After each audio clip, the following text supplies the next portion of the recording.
Hello everyone, if you've recently had a penile implant placed, first of all, congratulations. You've taken a big step toward restoring your sexual function. But now comes the part that many men don't expect, learning how to actually use the pump.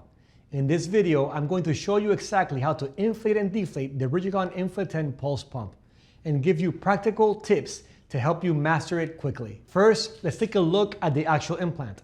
Just like other inflatable penile prosthesis, the Rigicon Infla10 is composed of three parts: the cylinders, the reservoir, and the pump. The cylinders are placed inside the shaft of the penis, the reservoir is placed deep into your pelvis or underneath the abdominal muscles, and the pump is placed within the scrotum. All these components are connected by tubing, and all of that tubing connects at one central location, the pump. The pump is the most important part of the device from a patient standpoint because this is what allows you to control your erection. The Rigicon Pulse pump has two main components: the lower portion, which is the bulb that you squeeze to inflate the implant, and the upper portion, which contains a deflation mechanism. Now, here is where things are a little bit different compared to other implants. The upper portion of the pump has a more block-like shape rather than a rounded profile.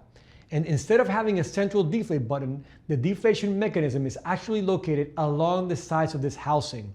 In addition, the deflate mechanism is noticeably larger compared to other pumps, which may make it easier for patients to identify and activate.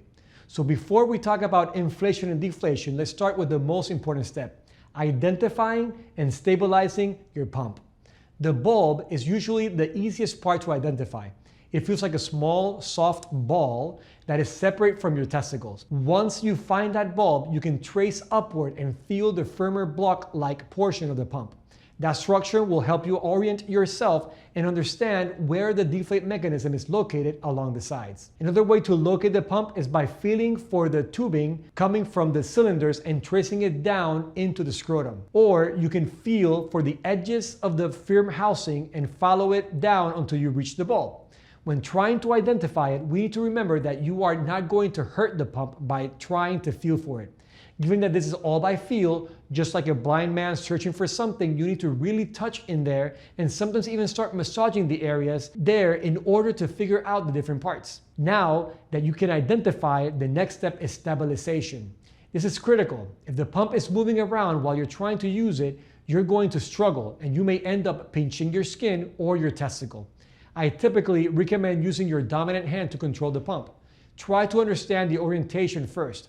Feel where the bulb is, feel where the housing is, and then hold it firmly in place before you start cycling the device. Now let's talk about inflation. The goal here is to efficiently transfer fluid from the reservoir into the cylinders. One of the advantages of the pulse pump is that it is designed to deliver more fluid per squeeze, which means fewer pumps are required to achieve a full erection. First, what not to do. Do not use the tips of your fingers.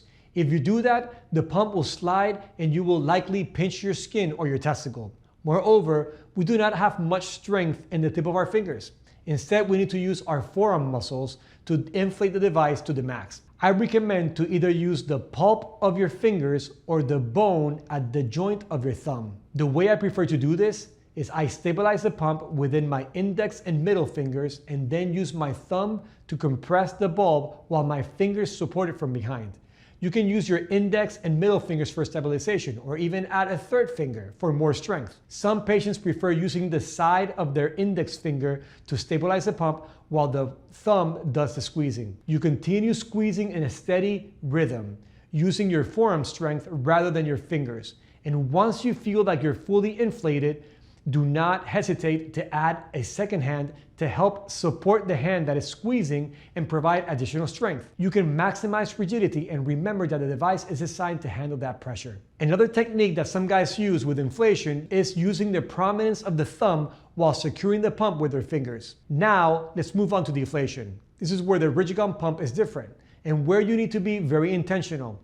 Since the deflate mechanism is located along the sides of the upper housing, rather than in the center, your goal is to feel along the lateral aspects of the block-like structure. Start by identifying the bulb. Then slide your fingers upward until you can feel the firm housing. Once you have that orientation, use your fingers to press and hold along the sides of that structure. Because the deflate mechanism is larger, it may be easier to engage, but you will need to make sure you are pressing in the correct location. Once you find it, press and hold the deflate mechanism. While you're doing that, use your other hand to gently compress the penis and help move the fluid back into the reservoir. This is like milking a cow, but backwards. You can start pressing closer to the tip of the cylinders and march your way towards your body. And if you're not getting a response, slightly adjust your finger position in your scrotum. Sometimes you may be pressing on the edge of the housing rather than directly on the deflate button within the mechanism. Small adjustments make a big difference. Make sure you are being efficient with deflation. No need to be gentle. Press the deflate button firmly to activate the deflation. And just like with any implant, this takes practice. The more you handle the pump, the more familiar you will become with its orientation and how it responds. And that's it, guys. I hope this video helped. Always remember, everyone struggles with inflation and deflation at the beginning. This is completely normal, and with time, it will become second nature and you will become an expert. Want more tips? Be sure to watch our videos on why cycling is important and different tips to optimize cycling your implant.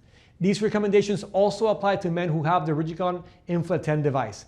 If you found this video helpful, don't forget to hit the like button and consider subscribing to our channel. See you next time.